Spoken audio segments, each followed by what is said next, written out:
What's up, YouTube? Let me confirm that we are live. I believe that we should be any second now. We are. Welcome to my practice stream, everybody.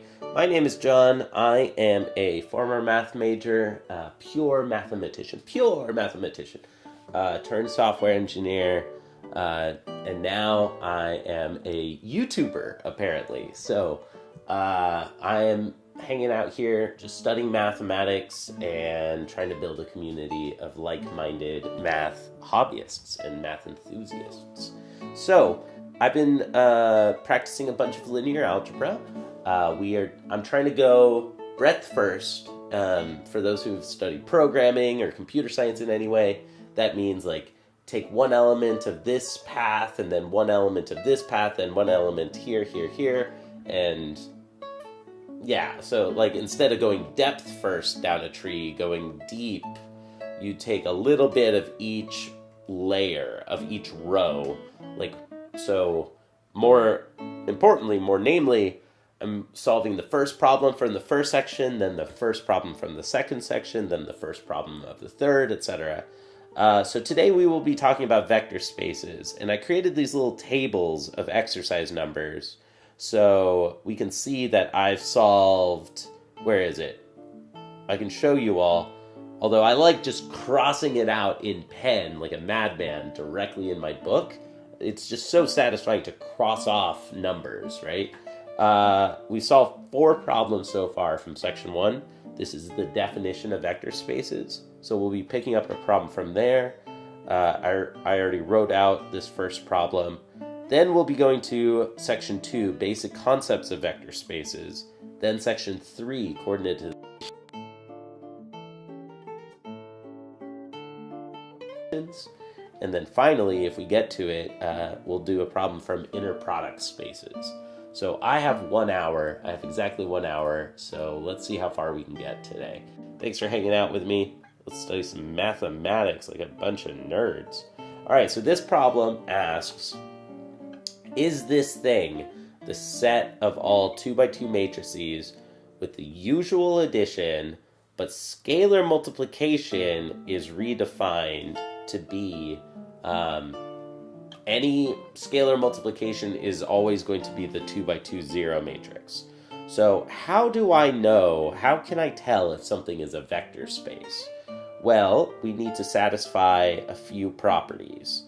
And with a lot of rote repetition, I remember that these are 4 addition properties and then 4 scalar multiplication properties.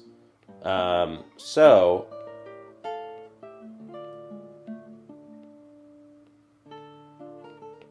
right, so now since it says that the set has the usual multiplication or usual addition of 2 matrices, like A plus B, you add all of the components, all the corresponding components, right? So in the first component, when you add the 2, you take the first component of the first matrix and the first component of the second, etc., etc. You do the same for all 4 spots of the 4x4 matrices. So none of these have anything to do, they don't say anything about scalar multiplication, so we can go ahead and skip all of these and go ahead and say that all of those properties, whatever they were, are satisfied.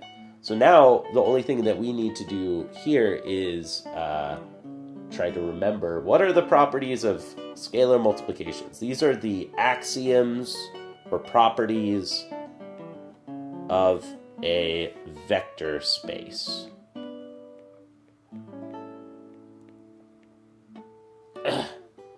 We need to check that all 8 of these axioms are satisfied to say whether or not this set is a vector space. So, what do we have? Well, I remember, the first thing that I always remember are these last 2 properties which connect addition and multiplication.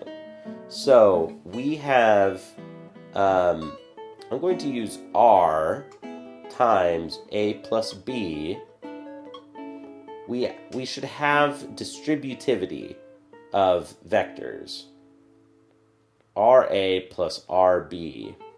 And since we are working with matrices as our vectors, I'm going to stylize this as capital letters because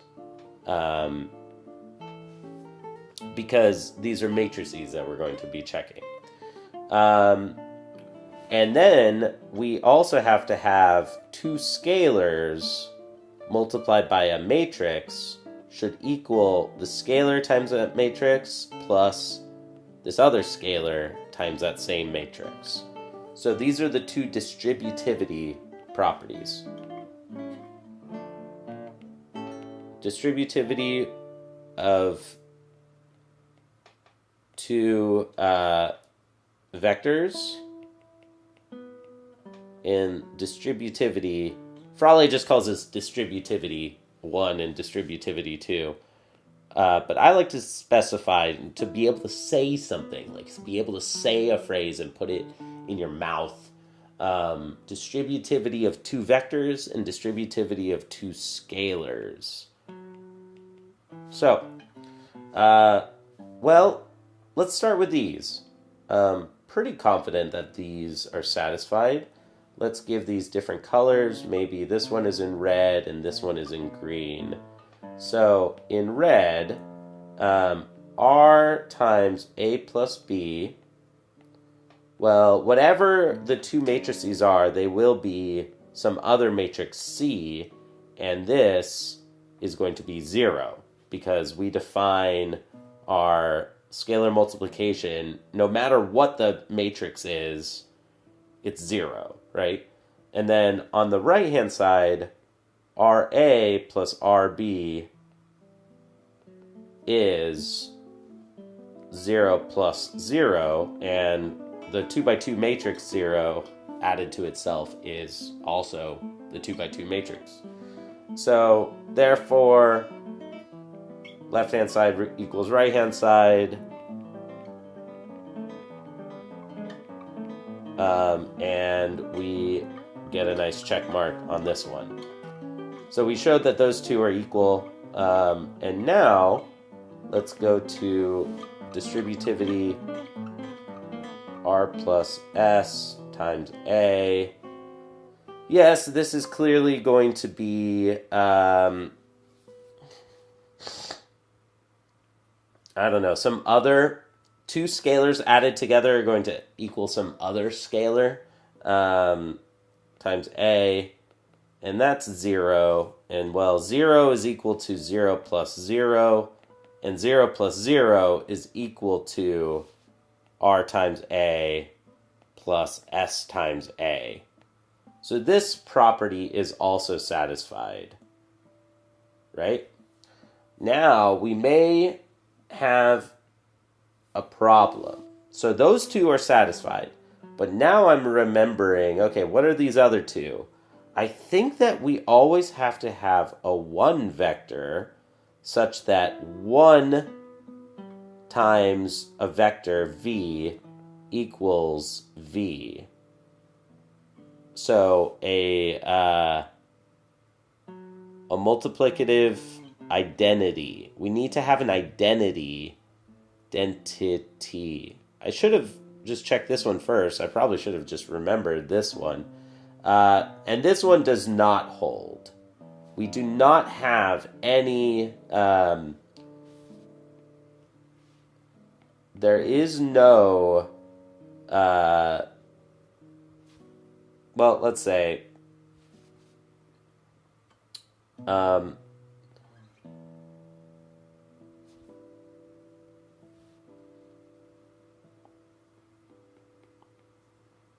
for all r not equal to 0, r... oh, wait. No. How do I say this? How do I put this clearly? I don't know. We could do a proof by contradiction, like suppose...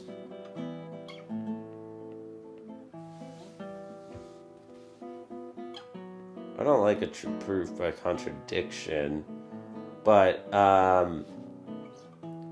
RA equals A equals, well, by definition, R times A equals 0. And that equals A if and only if A equals 0. Therefore, there is no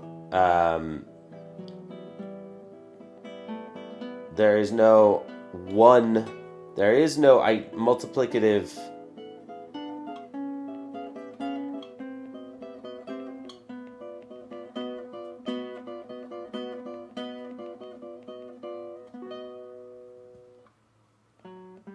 that satisfies 1 times A equals A. I'll say a multiplicative identity E. I like the letter E for an identity element like that, so that we remember that we're not already assuming that that this scalar is 1 from the natural numbers or from the real numbers. There's no multiplicative identity E that satisfies EA equals A for all matrices. For example, A equals the identity matrix. There's no multiplicative identity that satisfies if we focus on one element. If EI equals I and EI equals 0, we have a contradiction of I equals 0 or something. I think that's good enough for me right now. This one is not satisfied, so this thing is not a vector space. Let's move on. I'm going to call it good enough. Good enough. Let's move on. And I'm going to cross it off in pen in my book as well. Where did my pen go, though? That's a separate problem. Oh, here it is. All right, y'all. Oh, I forgot to turn on the dual stream again.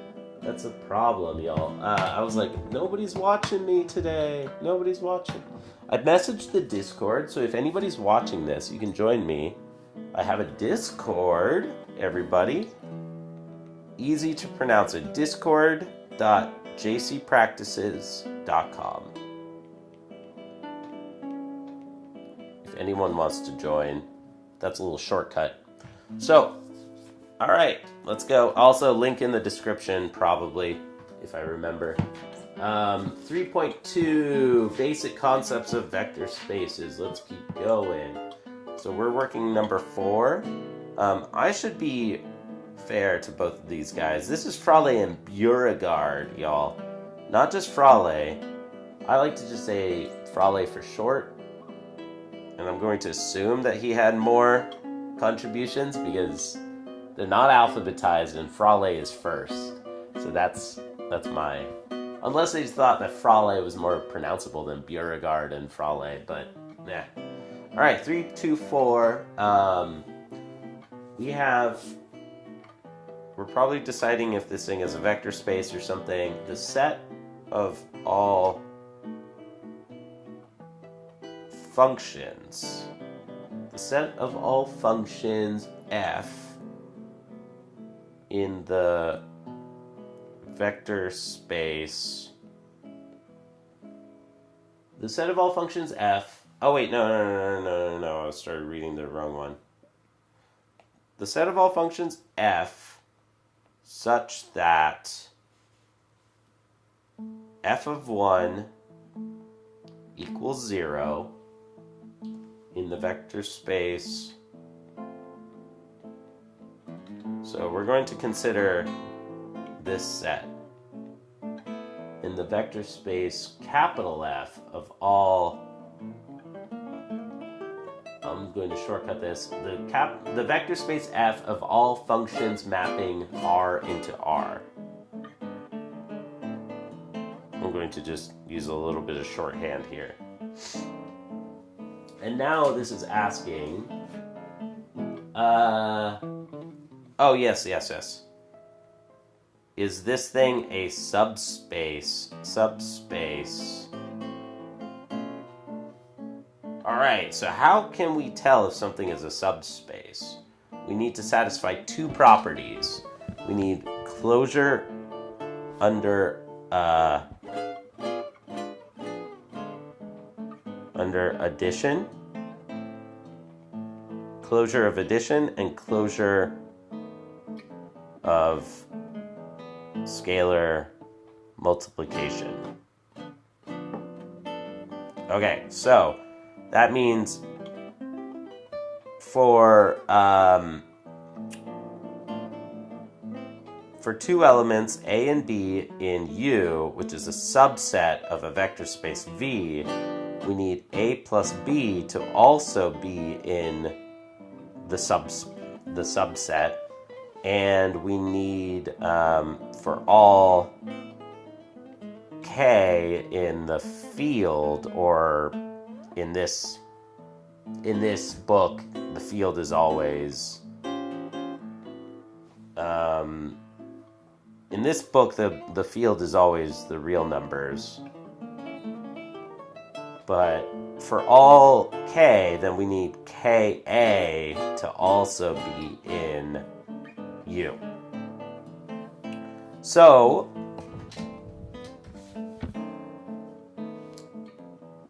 then, in this case, we're talking about functions. So for this first property, let's use red, we need F plus G. We need to ask, is F plus G also in U?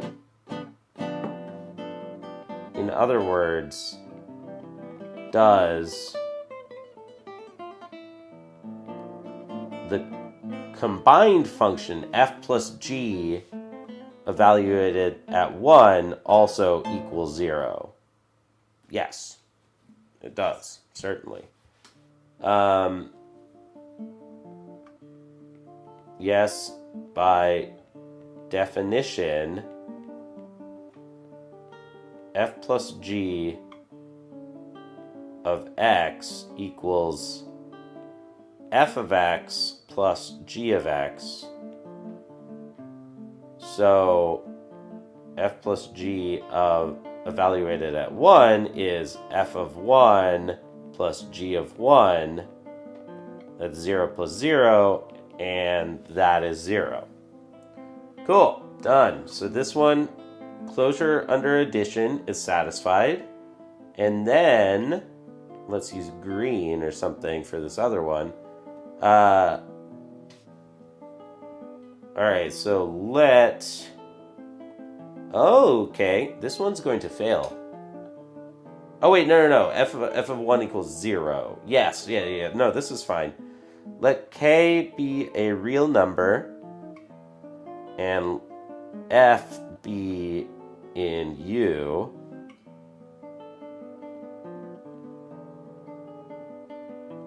F needs to be a real valued function such that F of 1 equals 0. Then KF, which is a new function, a different function,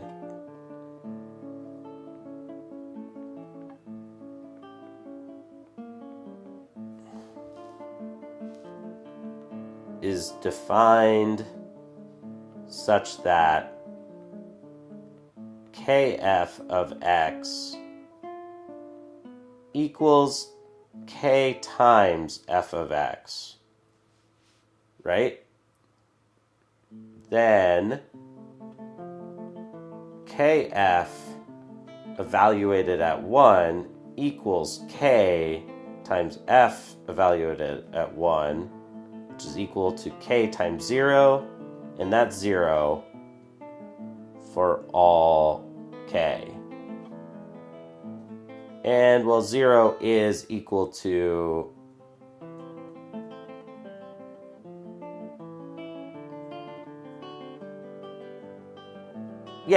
so then, therefore, kf of 1 equals 0, so kf is in our subspace U. Cool. So both of those properties are satisfied. Voila. Look at that. How's it going, chat? Nobody's in chat, but we got 1 like, so thank you for the like, whoever you are. Appreciate you very much. Hit the like button, everybody, if you enjoy this. And if anybody's watching the VOD, please leave a comment, y'all. I know that this is so niche, but dude, I think that this would be sick if we could build a cool little community of math enthusiasts. How nerdy is that, dude? Let's go. So, we're done. We're done with this one. Number 4 is done. Let's move on to section 3.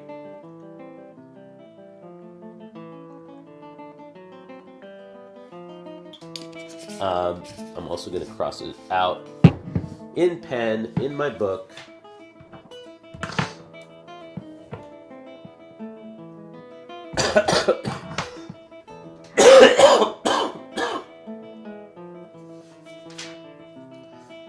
.3 coordinatization of vectors.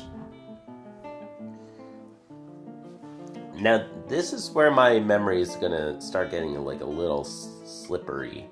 But I think I got this. All right, so it says, let's switch to yellow. Why not? That's nice. It separates this problem, right? FNB 3, 3, 4. Hey, Luna, you're so cute. Find the coordinate vector of the given vector relative to the indicated ordered basis. Find the coordinate vector given to the blah, blah, blah, blah, blah, whatever. Find the coordinate vector of this thing relative to the indicated ordered basis. So we're looking for 4, -2, 1 in R3 relative to this new ordered basis 2, 0, 0, 0, 1, 1, and 0, 0, 1. Okay, so what does this mean? Let's just pause for a second for anybody who might be new. What does this even mean? Okay, this means that in we're working in 3D space. I'm bad at 3D space, but let's do it just for the practice. My name is JC Practices. Okay, so what's the normal way of doing this? I think that I, J, and K are written these ways. I think. I might be swapping them around. My memory fails me. It's been 15 years. But normally we have this ordered basis. The standard ordered basis are E1, E2, and E3, where E1 is 1, 0, 0. This is the standard ordered basis. And what does that mean? It means that any vector in 3D space can be written as a combination of these 3 independent vectors. So that's the standard ordered basis. But now, for whatever reason, we're interested now in this weird one. Green on blue is terrible. Let's use purple or something, or yellow. Yellow's even better. Okay, so now we're interested in this.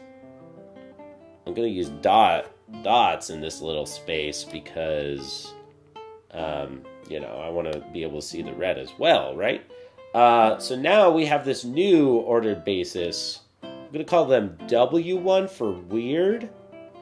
The weird ordered new basis is 200.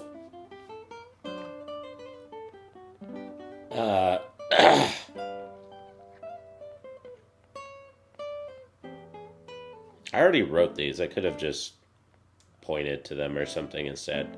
Oh well. Weird 1, weird 2, and weird 3. 001.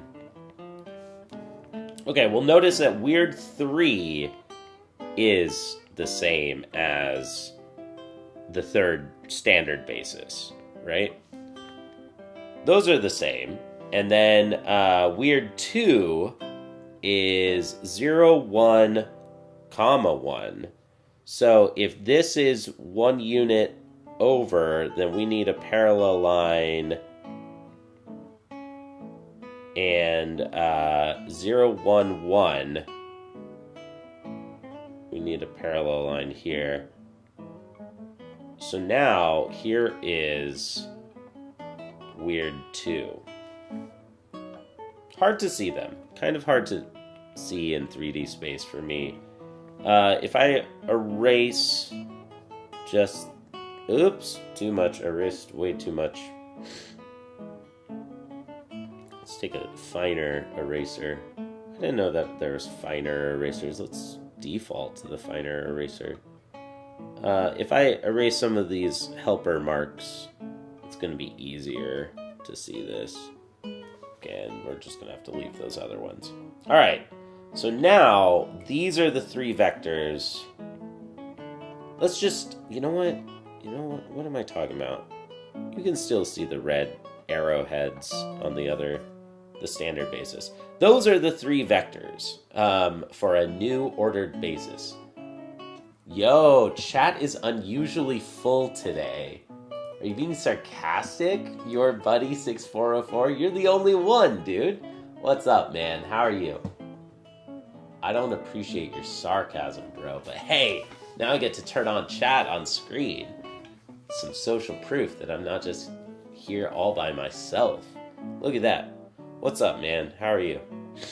Alright, so, now we need to be able to take any arbitrary... I'm going to draw a vector here, and it's hard to tell whether, that's coming into the page, going out into the page, just going up, like what, 3D space is hard on a 2D iPad for sure, but whatever this vector is, it's going to be 3 components, and we need to write any vector v1, v2, v3 as a linear combination of these 3 vectors, w1, w2, and w3.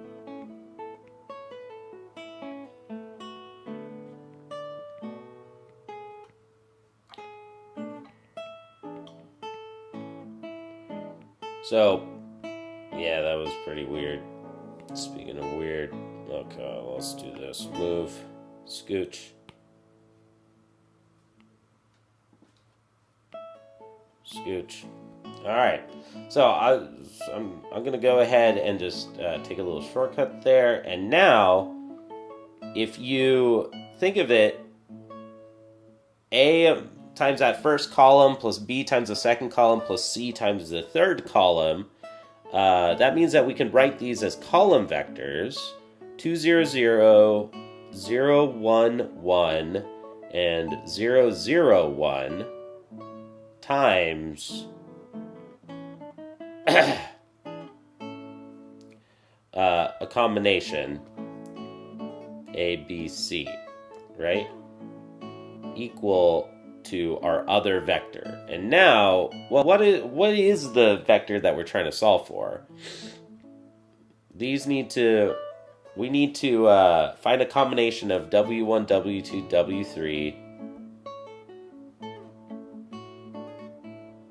that adds up. I don't appreciate your sarcasm, Mr. Your buddy. I thought you were my buddy, dude. I don't appreciate your sarcasm, dude. Good to see you. 4, -2, 1. Okay, and now this is starting to look familiar. We can solve this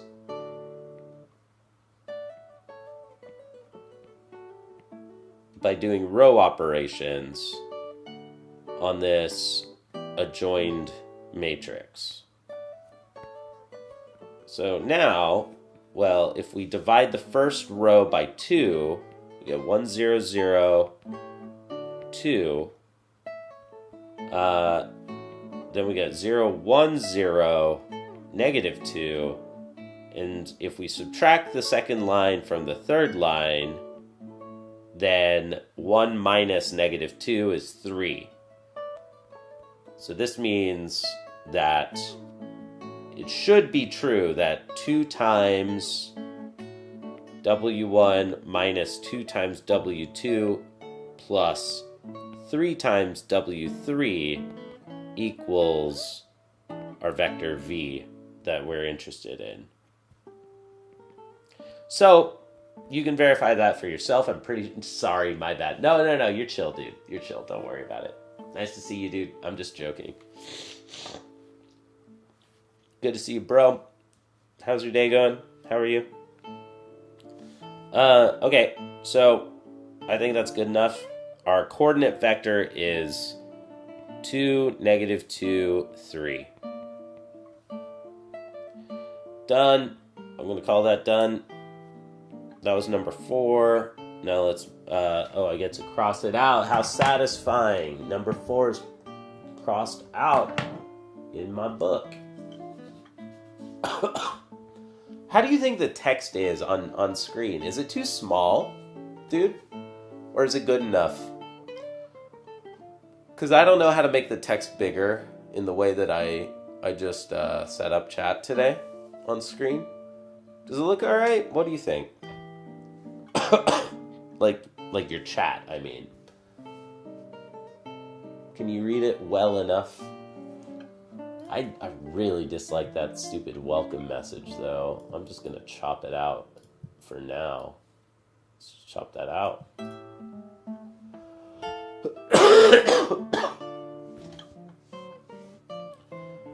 Y'all. All right. Frale 3-4. Linear transformations. Now, this is where math is getting cooler and cooler and more abstract. Weirdly abstract. We're even defining like isomorphisms and all sorts of weird stuff. Okay, so we got Frale and Beauregard. 3, 4, number 4. I should start using Frale and Beauregard. We need to have more respect to Beauregard here. Tag them in the comments. Y'all should leave a comment after this stream is done and tag them. Find them on social media. Tag Frale, tag Beauregard, until they tell me to stop writing their problems verbatim. Alright. T. This is an out-of-print book. I don't think anybody cares, right? Come on, let's promote linear algebra. So T from F to F defined. So, well, let me state the thing. All right. Let F be the set of real valued functions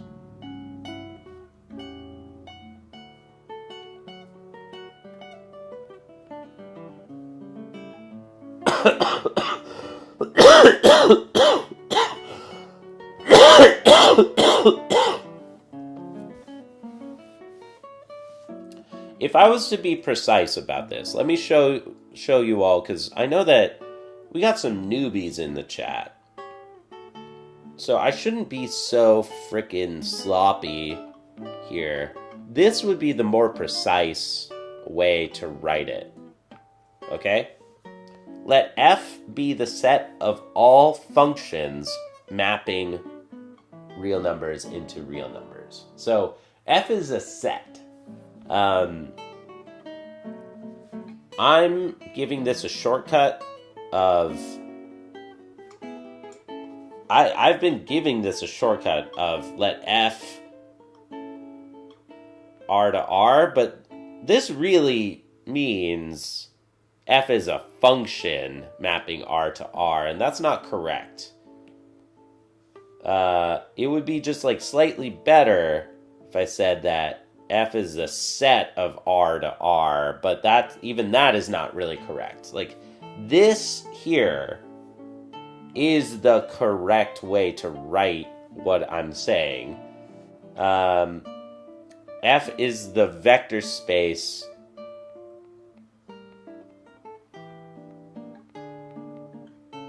of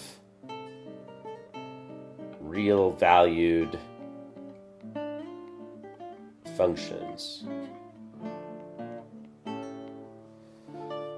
I'm just being lazy, right?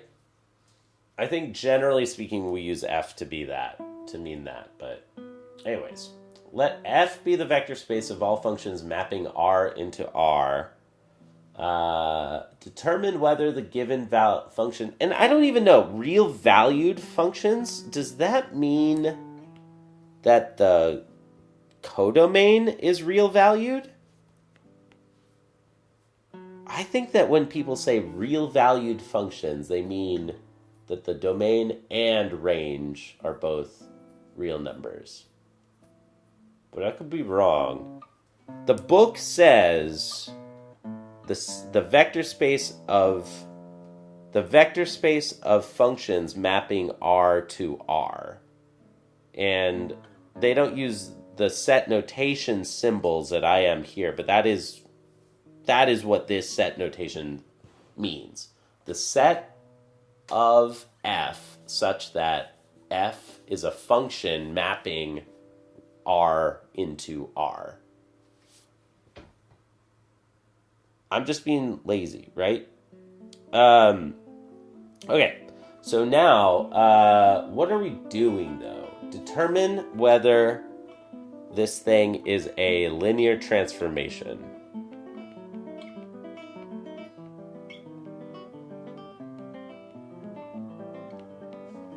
Is this thing that we're going to define a linear transformation?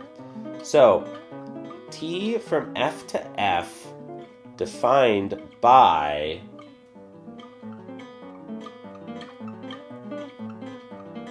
t of f equal f plus 3, where 3 is a constant function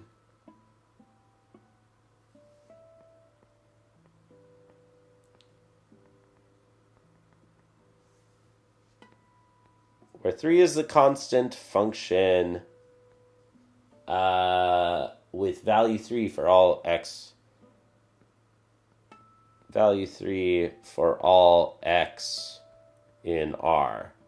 In other words, I would say t of f equals f plus 3, where 3 is something like 3 of x, which is 3 for all x or something.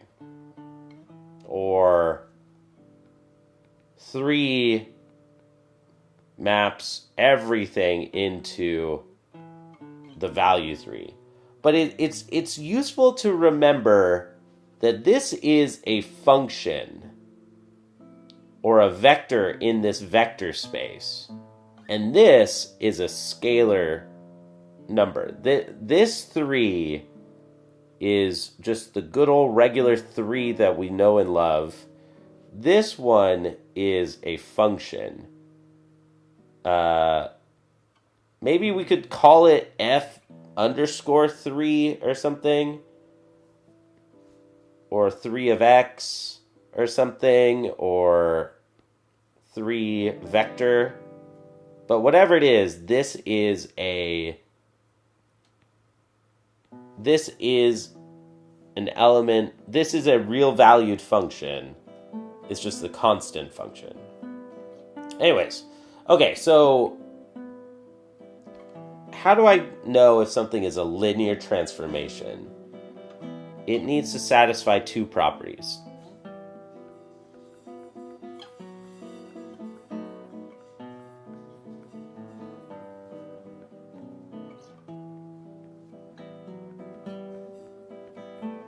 Like that.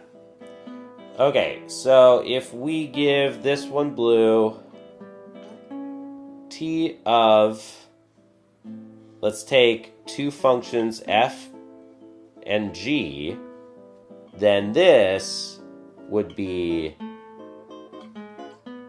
f plus g plus 3, and, well, this does not equal f plus 3 plus g plus 3, which would be t of f plus t of g. Okay, so I claim that these two are not equal, but I haven't shown that. I haven't proven that. So if we are R to R, yes, R to R. So I claim that those two are not equal. I think that it should be clear. Like, for example, take f equal g equal x, right? So take f of x equal g of x. Just take both of them to be x. Like, that's the simplest thing I can think of. Or even constant functions. Even simpler. Using the same notation as before, take them both to be 1, or take them both to be 0. So I'm always looking, like, when I find an example, I try to go to the simplest thing I can think of. The first thing I thought that was pretty simple is, oh, I'm pretty sure I could show this for x. And I was like, oh, I could go even simpler than that. I could go to a constant function. And what's a good constant? I don't know, 1? I don't know. To me, 0 is even simpler than 1. So this is like the simplest thing I think I can come up with. Then t of f plus g would be t of the 0 function, 0 constant function, which would be 0 plus 3, which is, yeah, these are both functions, right? And then, well, that should be equal to 3, the 3 function. But then t of f plus t of g is, well, I'm being so formal. Like, I'm trying to show a little bit of formalism, but like as you get better and better at math, like you start taking more shortcuts. This is the 0 function plus 3 plus the 0 function plus 3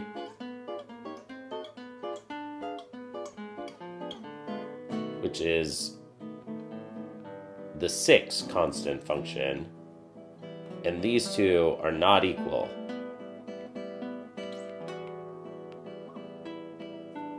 Good enough for me. I feel good enough now about this.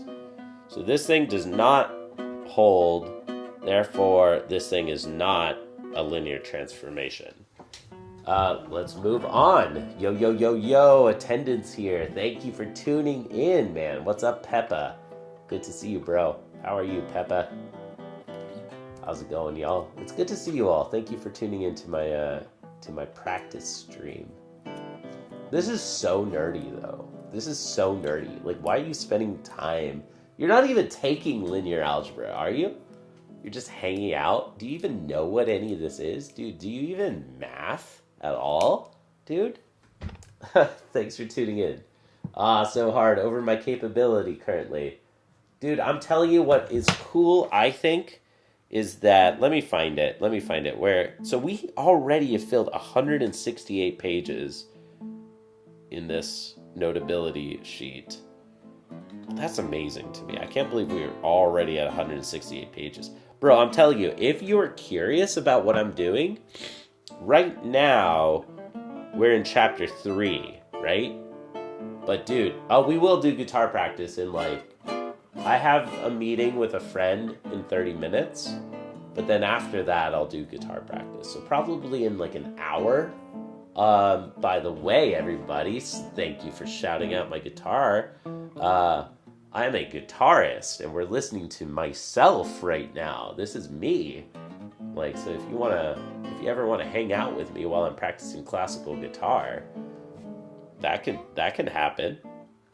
All right, so what I'm trying to say, dude, is that right now we're in chapter 3, but if you're curious about what we're doing, soon we're going to get all the way up to chapter 6, but then we're going to prestige, dude. We're going to prestige, and then we're going to go back to chapter 1. So, if you keep hanging out here and keep showing up, we're going to go back to chapter 1, and I bet that you can understand stuff in chapter 1, dude.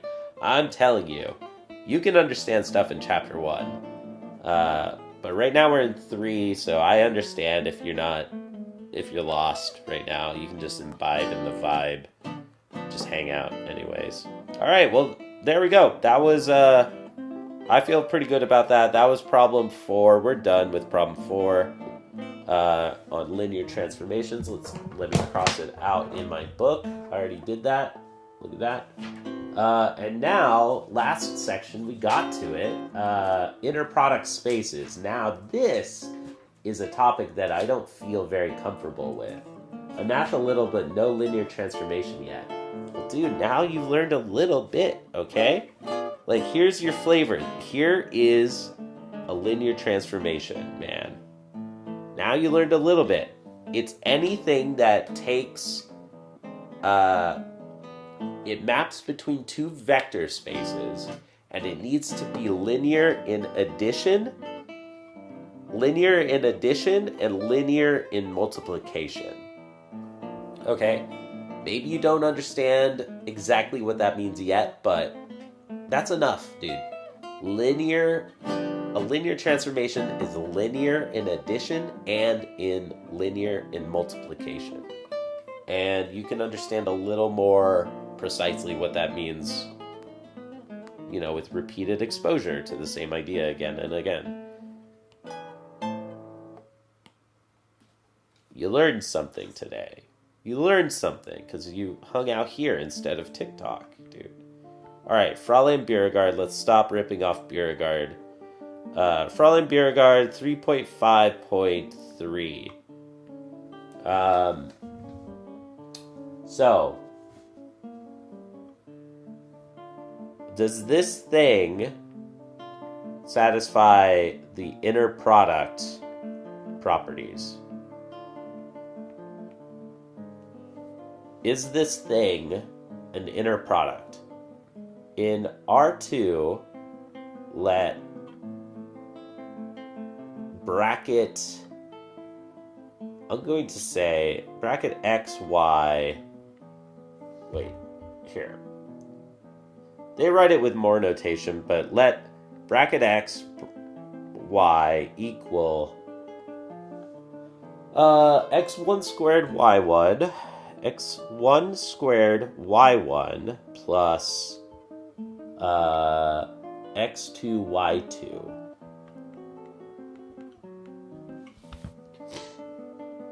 I understand that, your camera. Do you want the camera back? Okay, yeah. We can bring the camera back. Yeah, okay. Thanks. Okay, so is this thing an inner product? Geez. What are the properties of an inner product? So, a lot of abstract math is about creating a set of definitions, a set of properties, a set of axioms. Like, we found some algebraic structure for something that is useful. I don't have enough intuition yet for why an inner product is useful, but we've refactored, in computer science terms, like we've refactored like a pattern that we found again and again in different types of math. And we found like, oh, here are the properties that create this thing that keeps popping up.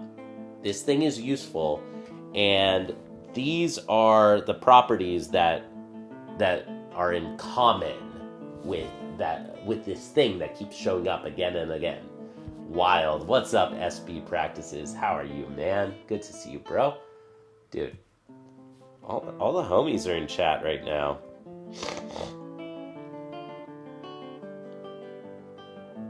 So, you can think of this like in grade school, you probably remember these like properties of addition. You probably remember learning that addition is commutative. The commutativity, associativity, you probably remember this. And you probably learned those words, associativity, commutativity, and distributivity, right?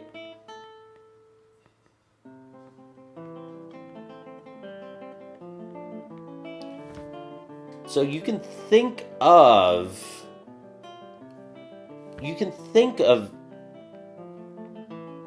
these similarly. Like, these are some algebraic structure. It's like structure, it's properties of addition that we use all day long, and we're used to doing it.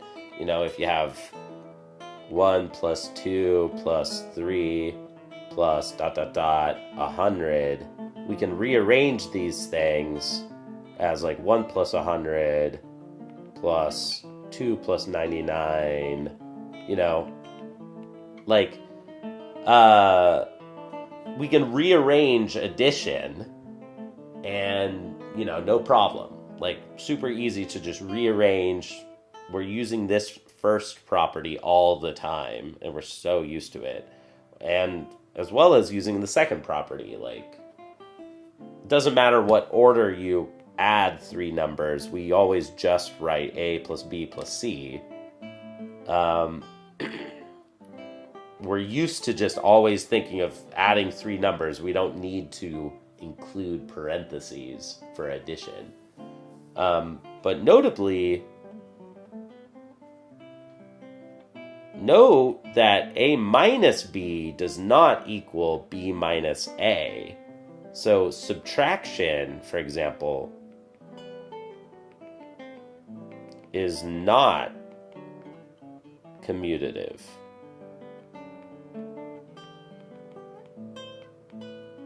It's a little bit better to think of subtraction as addition of a negative number, because this is true. Addition is commutative, but not subtraction. Okay, so that's just like a little bit of flavor, just trying to connect to something that we've all seen before.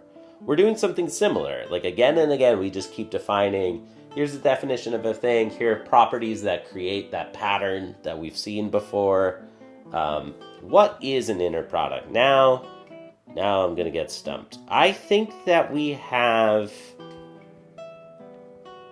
reflexivity is what this is called.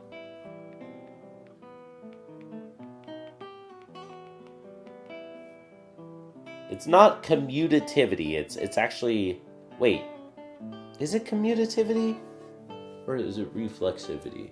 I think it's called reflexivity in this case.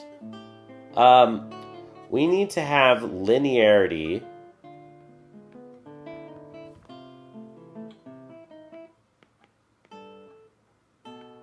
in addition. What else do we have? We need to have I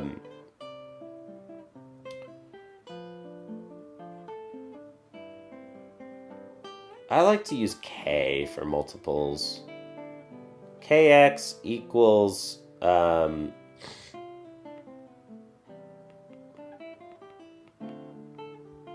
all of these should be equal.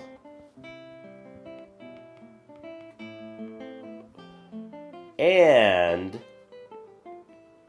we need to have this inner product thing needs to be greater than or equal to 0. And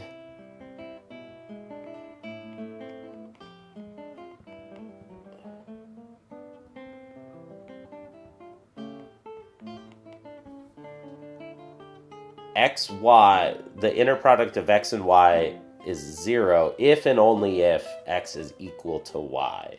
Okay, so now, what is an example of an inner product? The absolute value function is an example, I think. If I remember correctly, this is all an abstraction to this idea of the distance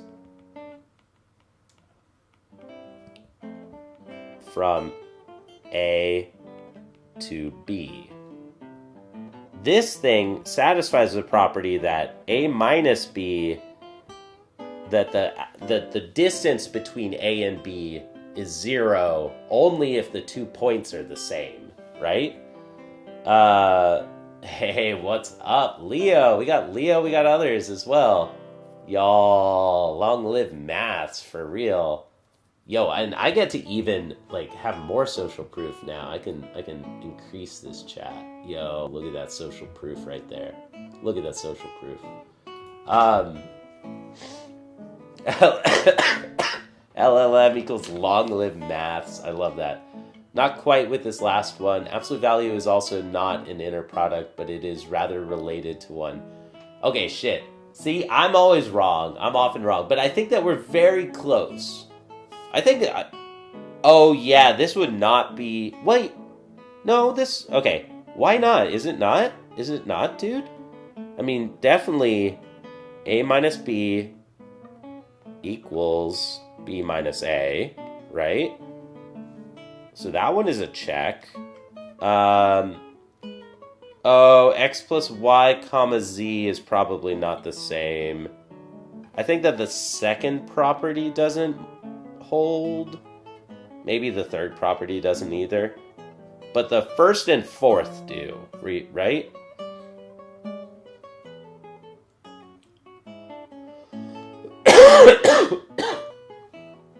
Yeah, fourth property is wrong? No, dude. In my book, okay, let's check here. Oh shit. Okay, no, it's X. Wait. Oh, yeah. Okay, you see? Alright. I'm practicing. So the reason that this is so useful... okay, yeah, dude. Thank you. Alright, so X, inner product X, needs to be greater than or equal to 0. And XX equals 0 if and only if X equals 0. Shoot, okay. Practicing. I'm trying to write these down from memory, and then that's going to be a pretty good deliberate practice for me frickin' learning this stuff. Okay, so the third property I did get right. Second property is still correct. They wrote it in the second component, but it's the same thing. And the first property is the same. Okay, so I got 3 out of 4. Hell yeah, dude. Thank you.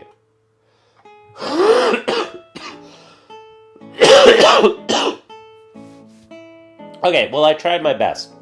I was I was first trying to relate. I was trying to describe, like, okay, what are we doing? Like, we're getting more and more abstract. We keep defining some set of properties. Like earlier, we were defining, like, what is the definition of a linear transformation? Somebody was asking about that or said that they didn't know what that was or something. And I was like, oh, well, here it is, man.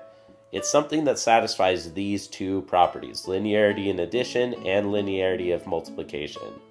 And then before that, we had the definitions of what else? Subspaces, right? This is why I keep saying that linear algebra is the beginning of abstract math. At least this book, at least the way it was taught to me, this book is nicely abstract. Like it keeps just again and again, like, here's the properties of this abstract idea. Here's the properties of this abstract idea. Like, properties of axioms of a vector space, axioms of subspace, axioms of a freaking linear transformation. And then it keeps giving, like, weird examples, and it asks, like, what about this thing? Does this satisfy those abstract properties? And I was trying to give some motivation, like, here are some properties that will define an inner product. This is kind of like when we remembered in grade school that we learned the term commutativity and associativity and distributivity, right? We keep seeing these, like, algebraic structures. I want to, like, just get to the idea that algebra is about structure and kind of refactoring, like, when we see these patterns that show up again and again, and then we say, like, oh, these two things in math are very similar, they behave very similarly. What are the minimum properties that would capture that structure, that idea? Like, these two things are not exactly the same, but they behave the same here and here, right? And then motivating with, like, oh, notice what is an example of something that is not commutative. A minus B is not the same as B minus A. And then I said, I don't remember much about inner products. I don't remember. Why are they useful? Now we're getting to the cobwebs in my brain. I probably knew once, and I thought maybe absolute value. But I think of the distance, this is more of a metric, and this creates a metric space. This is the canonical example of a metric, which abstracts the idea of distance, but that is another class. Linear algebra is mostly used to build ChatGPT, dude. That is actually true. So if you learn linear algebra, dude, you can get a job in training robots. So, for real though, since that is a valuable question, I gotta go in 8 minutes to meet my former coworker, who says that he has not written a single line of code by hand since December because the new AI models are so good. And he's like the best coder. He's the person who loves coding the most out of anybody that I've ever met. Like, he loves Vim, he loves typing code, he loves, like, coding. He's like, I haven't written a single line of code since December. I'm like, that's depressing, dude. That's so sad. Okay, let me give you just some flavor. Just like the beginning. Here's the beginning of linear algebra. You've probably solved problems like this, with two lines, right? Y equals mx plus b. You know, if you have two lines,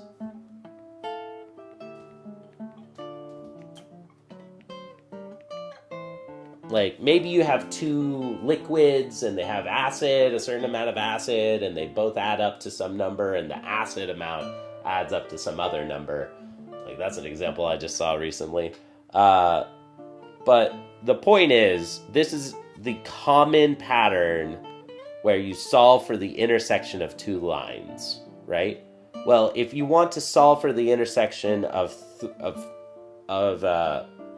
if you want to do this kind of problem in 3 variables or 4 variables or literally 10 variables or 200 or 3 trillion variables, it gets really hard to do. I mean, you wouldn't want to do that by hand because it would take forever. But we found all kinds of patterns that will solve these types of problems, finding the intersection of 2 lines in higher dimensional space. And then we found patterns that create like a more abstract idea of this kind of thing. It's on your list to learn to do AI coding well. If you have a suggestion for a thing to use, I'd be interested. Yeah, I mean, I know for sure, if your question is AI coding, like AI assisted LLM engineering or whatever, for AI coding, the best, no doubt, is everybody says that Claude Code is the best. You want to check that thing out. Claude Code is going to be the best for just like bread and butter, vanilla, just engineering. Like if you want to build an app or something, Claude Code is just like the best right now. If you want, if you're more interested in like a deep reasoning model, like if you want something that's going to help you with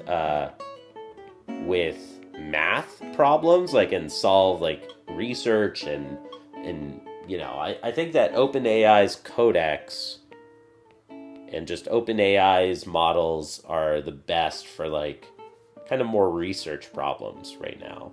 So it really just kind of depends on what you're using it for. Google Gemini is supposed to be really great. I don't know what it's best at. Dude, I don't know what it's considered best at, but I hear that it's catching up. Everybody says that it's catching or caught up. Another one that you want to look at is that these things all cost you money. An amazing new tool is called OpenClaw. And this is free and open source. Yeah, Google, learn about this thing. It's so crazy. It's just like, this thing is like Wild West. Like, dude, you can give it control over your entire computer and it can become your digital assistant, and you can just iMessage it and tell it to do, it can click around all over your computer. It can do anything that you can do. It has control. If you give it control over your mouse, over your web browser, like anything you can do, you can just iMessage it or WhatsApp or like Discord and just message your digital assistant. It's like huge security risk, like huge, crazy security risk. But you could like run this in like a sandbox or like, or a second computer profile. A second computer user or something. Like that would be the way that I'm very interested in trying out. Yeah, guitar practice will be in like 30 minutes to an hour. Okay, so we started this problem. I'm going to have to wrap it up now. But dude, it's so good to chat with you all. I'll solve this problem privately. But if I take a look at this just for a second, I expect, just looking at it for a second, I'm pretty sure that it's going to fail the first property. I mean, you've got a square term in x1, but then the other... Yeah, this thing is going to fail. This thing is not an inner product because of this x1 squared term. There's no way that xy equals yx. Right? I mean, we can take any example. 1, 0, and 0, 1, or 0, 0. Why not?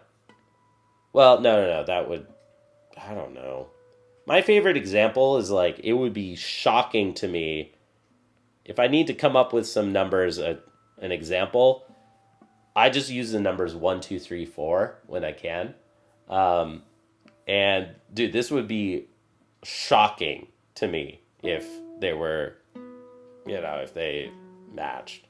Uh, yeah, because like we'd have 1 squared times 3 plus 2 times 4. There's no way that that equals, like if you flip the order of the two, 3 squared times 1 plus, apparently I just did it. I did the whole problem. 4 times 2. These two don't equal, therefore this thing is not an inner product. And we are done with that problem, and I'm going to go meet my friend. Tomorrow, you're not an inner product.